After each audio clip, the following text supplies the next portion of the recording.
You talking to me? We're together, me and you.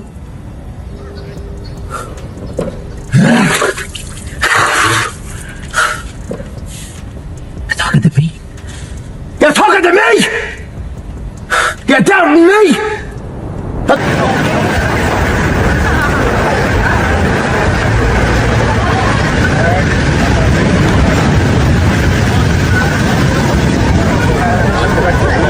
Best day today. I'm gonna laugh in your face. It's another world here against me, and it's another world at this weight. I'm gonna come out of this bout unscathed and in all glory. We talk about ancestors, we talk about warriors, bro. I'm a Hawaiian warrior, brother. I'm gonna touch your face over and over again, brother. I already know this, brother. Joe, Max is my child, brother.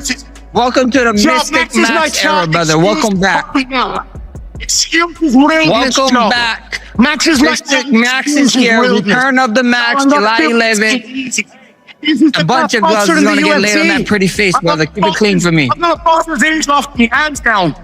Max, I'm gonna box you out with my hands down. We saw last time what happened that you didn't boxing. You ain't boxing. Anyway, Joe, quiet. Come on.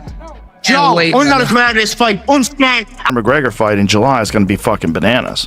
It's going to be bananas. I mean, people are going to go crazy for the return of Conor McGregor because he's a giant personality. But don't expect the same. How could you just can't? He hasn't fought in 5 years, that's right? Exactly it. It's been 5 years. But that's the problem. It might be more. Because they're going to all expect that. I think it is a little over 5. It's almost 6, I think. It might be 6 at the time of the fight. It might be. I think it's 5. I think it's 5 right now.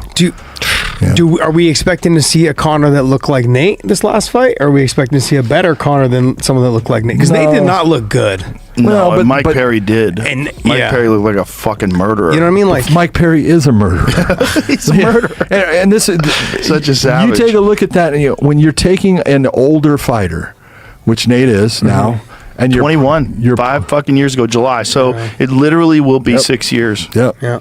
But when it'll be 5 years. It'll be 5 years. When you're taking a younger fighter and putting them against the old dog, it normally doesn't end well for the old dog. Well, the thing is about Max Holloway is like Max Holloway isn't that much younger than Conor. He's not. But the thing is, Max has been in constant high-level competition the entire time. Won the BMF fight, beat Dustin, like constant high-level competition. That's right. It's a different thing. And I honestly believe him at 155 is the best thing for him. Absolutely. But he's not 155 in this fight. This is 170. But yeah. Honestly, he might even better. be no better. weight cutting at all. Just no weight cut, just kind of walk around. And also, knowing this is such a high-profile fight, he's going to... I mean, Max is always in insane shape. But particularly in this fight, he's going to be in fucking insane shape. And his last fight, he took almost no damage. He got taken down, controlled, back taken, and there was not...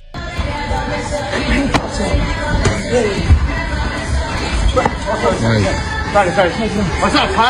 No, that's good. Okay.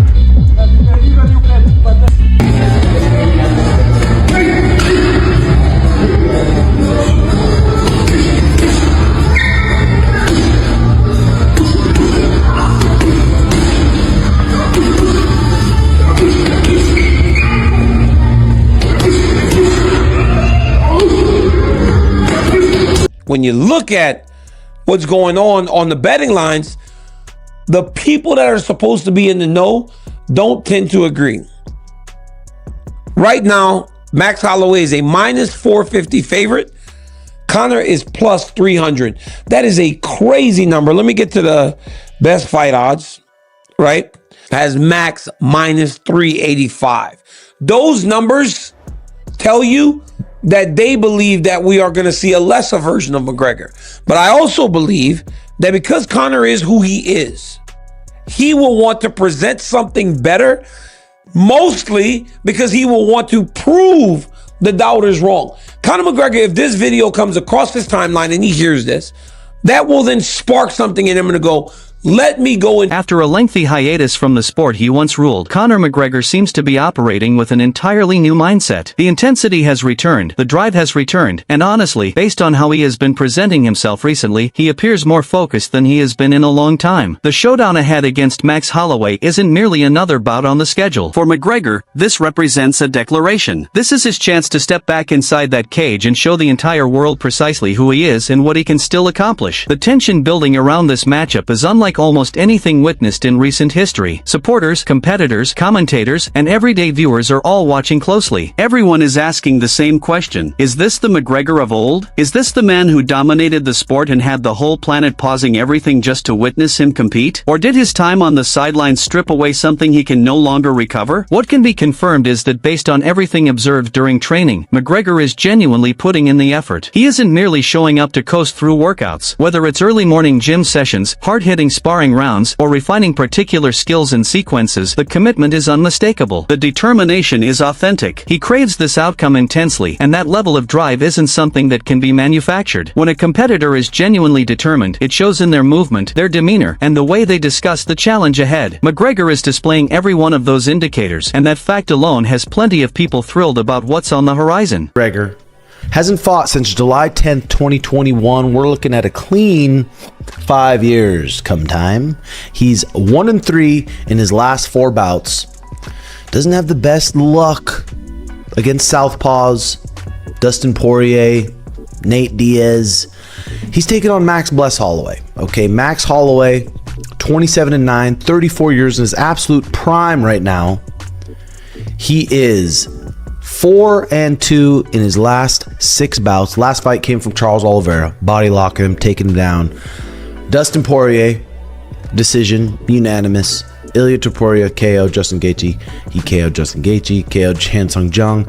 And I'm pumped because we get to see the notorious, the godly Notorious. He's coming back. He's a big. When a figure like Joe Rogan comments on a fighter, the world takes notice. Rogan has spent decades immersed in combat sports, and his opinions hold real credibility. When he began voicing his views on Conor McGregor's comeback, the MMA world hung on every word he said. Rogan raised a genuinely fascinating observation about what sets McGregor apart from nearly everyone else in the roster. He explained how only a handful of athletes throughout this sport's history have managed to attract crowds who don't even follow mixed martial arts regularly. Most competitors, regardless of their skill level, generally appeal primarily to devoted fans, the ones who catch every event, track every ranking, and can recite every fighter's record from memory. Shatters that barrier entirely. When Conor McGregor steps into competition, individuals who have never tuned into a UFC event suddenly find themselves captivated by the screen. People who couldn't tell you the difference between a rear-naked choke and a guillotine are rearranging their entire schedules just to catch fight night. That kind of magnetism is exceptionally uncommon, and Rogan made it abundantly clear that McGregor possesses the trait in a way almost no one else in the sport ever has. Rogan also chose some vivid language to capture how monumental McGregor's comeback feels to audiences everywhere. He described the entire scenario as flat-out insane. That assessment seems pretty spot-on. The excitement surrounding this fight has reached heights that most matchups rarely achieve. A charge, a genuine sense of thrill that has spread across social media, sports networks, and casual conversations among fight enthusiasts. Rogan's excitement about the comeback only poured more fuel onto an already blazing fire, giving countless fans even more confidence that this will be one of those fights remembered for years to come. Familiar foe of yours, Max Holloway, will be welcoming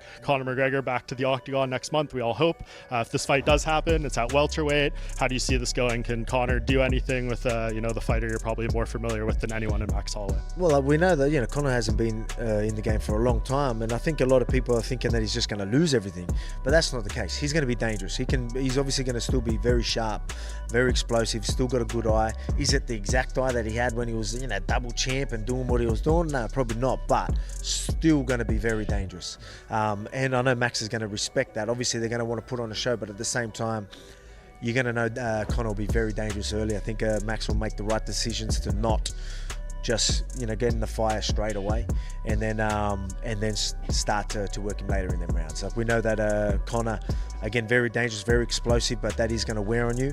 And with that big layoff, even though he's probably training very hard, we know that that's going to eventually wear on him, and that sharpness that I reckon he still has is probably going to deteriorate a lot quicker because of his being out. Another all too familiar rival of yours, Max Holloway, is set to welcome Conor McGregor back into the octagon next month, At least that's what we're all hoping for.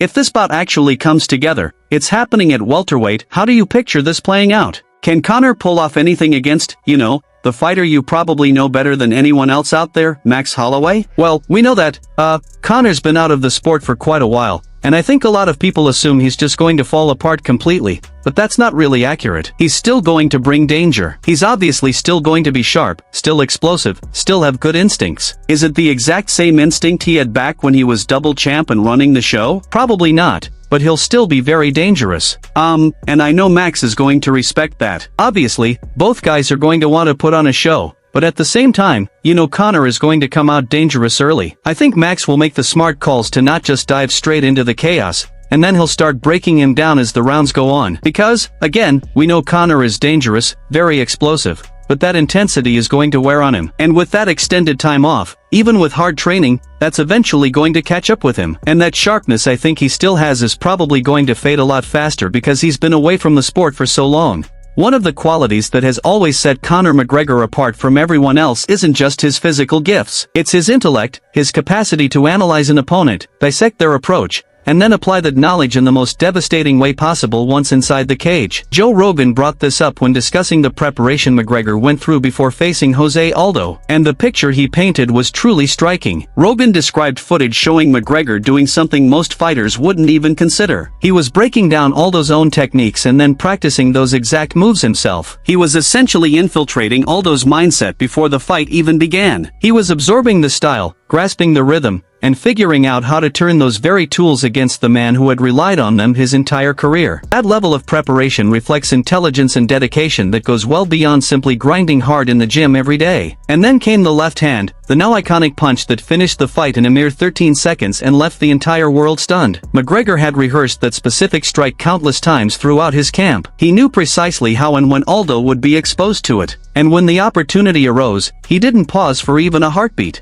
It was the product of remarkably meticulous and disciplined preparation, and it proved to everyone that McGregor's success was never purely about chance or raw ability. Rogan also spent time discussing McGregor's offensive style in the opening moments of a bout. He noted that especially in round 1, McGregor ranks among the most dangerous competitors to ever enter the octagon. The velocity of his strikes is something even elite fighters have trouble following. The precision is even more astonishing. He doesn't throw punches simply for the sake of throwing them. Every strike carries intent. Every combination is constructed with clear purpose, and that blend of speed, accuracy, and timing makes him truly frightening to face in those early minutes of a fight. Rogan's admiration for that part of McGregor's arsenal was unmistakable, and it added crucial context for anyone trying to grasp what makes this fighter so distinctive and so lethal. So what we're left with is a fight that could genuinely swing either direction, depending on which version of each man shows up on fight night. If McGregor shows up as the version the world fell in love with, quick, precise, confident, and dangerous, then anything's on the table. But if Holloway manages to pull him into the deep end and turn it into a long, grueling, high-output battle, the momentum could tilt sharply in one direction. What's beyond dispute is that the entire MMA world will have its full attention on this fight from the opening bell. This is the kind of matchup that unites everybody. Die-hard fans, occasional viewers, people who haven't tuned in for years, they'll all be watching. We want to hear your take. Drop your predictions in the comments below. Who do you think comes out victorious? And how do you see this fight unfolding? Hit like and subscribe to the channel.